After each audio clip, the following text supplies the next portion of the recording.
செய்தியை பார்த்துக் கொண்டிருக்கிறோம். தமிழ்நாட்டில் உள்ள அனைத்து அரசு பேருந்துகளையும் 2 நாட்களில் ஆய்வு செய்ய போக்குவரத்து துறை உத்தரவு பிறப்பித்திருக்கிறது.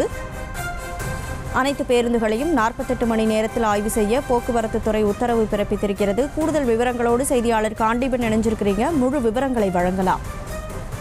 கனிமொழி, கடந்த சில நாட்களாக தமிழ்நாட்டில் இருக்கக்கூடிய அரசு பேருந்துகள் பல்வேறு சேதங்கள் குறித்து தொலைக்காட்சிகளிலும் செய்தித்தாள்களிலும் தொடர்ந்து செய்திகள் வந்த வண்ணம் இருந்தது. குறிப்பாக நடத்துனருடைய இருக்கை ஒன்று சாலையில் சிதறி கிடந்தது. இதே போல் பல்வேறு இடங்கள்ல பேருந்துகளுடைய தரம் குறைந்ததாக காணப்பட்டதாக தொலைக்காட்சிகளில் செய்தியாக வெளிவந்தது. இதைத் தொடர்ந்துதான் தலைமைச் செயலாளர் தலைமையில சிவதாஸ் மீனா என்பவருடைய தலைமையில நேற்று போக்குவரத்து துறை ஆணையரோட அதிகாரிகளோட ஆலோசனை கூட்டம் நடைபெற்றது. இந்த கூட்டத்திற்கு பிறகுதான் தற்போது ஒரு உத்தரவு கொடுத்திருக்காங்க.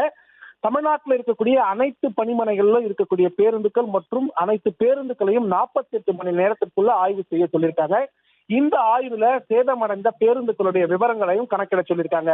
அடுத்த 48 மணி நேரத்துல இந்த பேருந்துகளுடைய பழுதடைந்திருக்கக்கூடிய அனைத்து பேருந்துகளுடைய நிலை என்ன என்பதை அறிக்கையாக போக்குவரத்து துறை செயலாளருக்கு சமர்ப்பிக்க மண்டல அலுவலகம் 8 மண்டலம் இருக்கு. போக்குவரத்து துறையை பொறுத்த வரைக்கும் 8 மண்டலங்கள் இருக்கு. 8 மண்டல அலுவலகங்களில் இருந்து போக்குவரத்து துறை செயலாளருக்கு பேருந்துகளுடைய சேதம் தரம் குறித்து விரிவான விளக்கத்தை அளிக்க உத்தரவிடப்பட்டிருக்கிறது. கனிமொழி,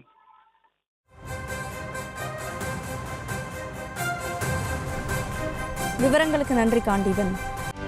செய்திகளை உடனுக்குடனும் துல்லியமாகவும் தெரிந்து கொள்ள சப்ஸ்கிரைப் பண்ணுங்க.